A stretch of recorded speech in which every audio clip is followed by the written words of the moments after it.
भारत 15 अगस्त 2023 को अपना 77वां स्वतंत्रता दिवस या आजादी का 75वां वर्ष मनाएगा। भारत 1858 से 1947 तक ब्रिटिश शासन के अधीन था। इससे पहले ईस्ट इंडियन कंपनी ने 1757 से 1857 तक भारत पर नियंत्रण किया था। स्वतंत्रता के लिए पहला संघर्ष 1857 में हुआ, जिसे सिपाही विद्रोह या 1857 का भारतीय विद्रोह कहा जाता है।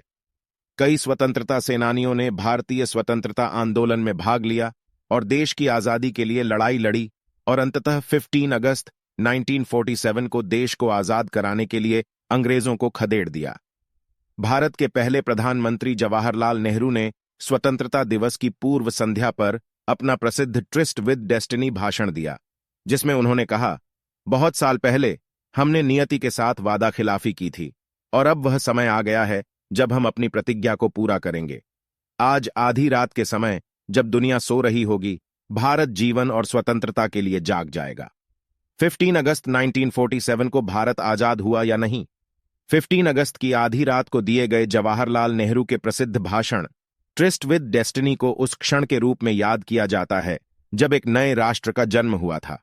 हालांकि वास्तव में वह क्षण था जब भारत और पाकिस्तान ने प्रभुत्व का दर्जा हासिल कर लिया था।